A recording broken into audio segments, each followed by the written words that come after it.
এই যে আপনি কি মিতা প্রামাণিক? হ্যাঁ স্যার, আমি। বসুন বসুন। কেন, অন্নপূর্ণা ভান্ডারে টাকা ঢুকে গেছে নাকি? না, অন্নপূর্ণা ভান্ডারে টাকা কেন পাননি তাই ইনকোয়ারি করতে এসেছি। কয়েকটা প্রশ্ন ধরবো, সঠিক উত্তর দেবেন। হ্যাঁ স্যার, 100 বার। ভগবানের পর তো সরকারি অফিসারকে সবাই সত্যি কথাই বলে। জিজ্ঞেস করুন কি জানতে চান।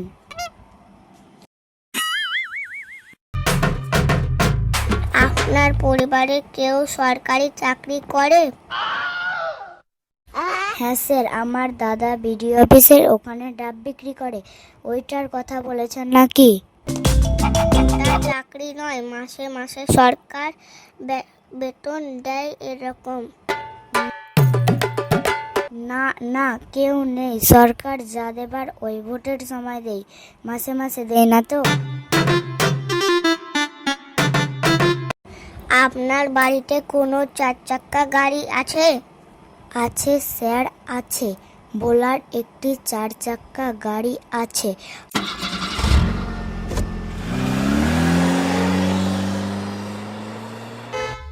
হর্নটা দারুণ বাজে। আরে বাচ্চাদের খেলনা গাড়ি নয়, বড় 4 চাকা মারুতি সুজুকি এইসব আছে। সুজি খাওয়ার পয়সা নেই, আপনি কি সুজুকি খুঁজছেন?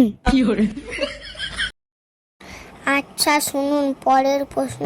আপনার কেউ ইনকাম ট্যাক্স দেন? ট্যাক্স কেন দেব না স্যার? বছরে 2 বার পঞ্চায়েতে এর চৌকিদারি ট্যাক্স নিয়ে যায়। আর মোবাইল রিচার্জ করলেই তো সরকার জিএসটি কাটে, ও তো ট্যাক্স। আরে ওটা না, লাখ লাখ টাকা ইনকাম করলে যে ট্যাক্স দিতে হয় সেটা দেন কি? স্যার, লাখ টাকা তো দূর।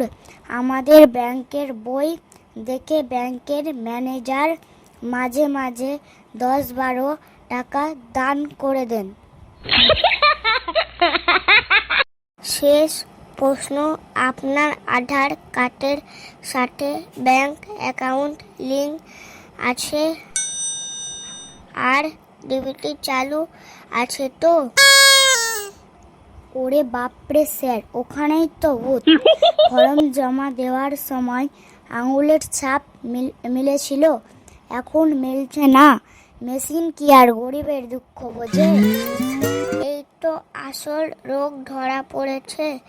আধার লিংক আর ডিবিটি চালু না থাকলে টাকা কি করে ঢুকবে? তাহলে কি হবে স্যার? 3000 টাকা পাবো না?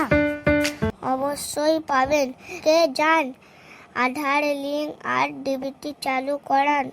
বাঁচালেন স্যার। এই ব্যাংকে গিয়ে লাইন দেব।